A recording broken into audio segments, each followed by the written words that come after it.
Now another type of vertical circle is a bucket of water which is whirled in a vertical circle. If you have ever seen a demonstration of this experiment before, you will see that if you turn the bucket fast enough, then the water will remain in the bucket and will not spill. So the question is, what are the forces acting on the water such that that the water won't fall? So let's talk about again the resolution of forces at the top of the circle and also the bottom. So why do we usually resolve at the top and the bottom of the circles? Because these two positions represent the extreme positions, and all other positions in between will just have values in between these two extremes. So let's look at the top here. So what are the forces acting on the water? Be careful, we are looking actually at the water.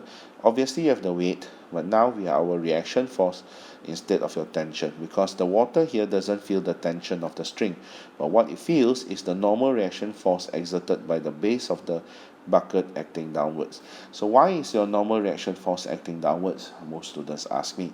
Because normal reaction force comes from Newton's third law, meaning to say when we exert a force on a surface, then the surface will react by pushing us back.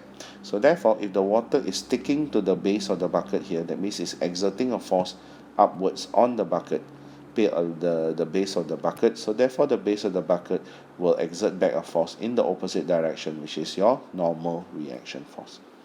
So these two forces will give you a resultant force, and since it causes a circular motion, so these two force becomes my centripetal force. And rearranging, I will get the equation for my normal reaction force. Now at the bottom of the circle, you have again two forces. One is your weight, which is downwards all the time. Another one is your normal reaction force, which is upwards. So why is the normal reaction force upwards? It's because now the water is pushing down on the bucket, so therefore the bucket will push back up, so that becomes your normal reaction force. Now in order to get a resultant force upwards, which is your centripetal force, your R will definitely be bigger than your mg. So you take R minus mg becomes your centripetal force. Rearranging, and then you get the equation for the reaction force at the bottom. By comparing these two equations, we can see that the normal reaction force at the top is the smallest, and the normal reaction force at the bottom will always be the largest.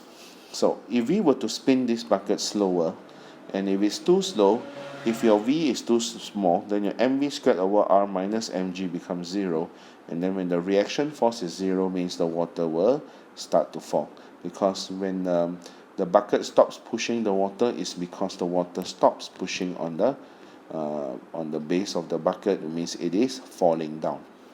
So therefore, what is the speed at which the water will fall? That means what is the minimum speed that you need to give the water at the top of the circle. So once again, we assume the reaction force is 0 when the water falls. So substituting 0 into this equation, we will be able to get V equals to square root GR, which is similar to the minimum speed for the previous part, where this is the minimum speed in order for the string not to slack. And at the bottom of the circle, what is the speed that you need to give the water?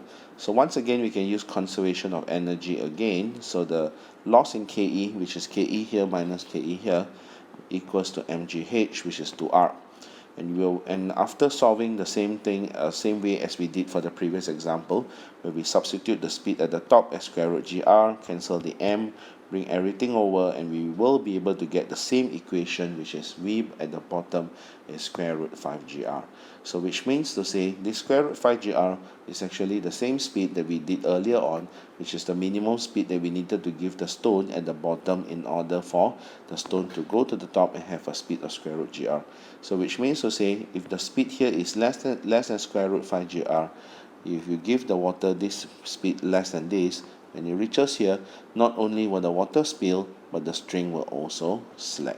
So this is how you solve questions on vertical circles. That's all for today's video.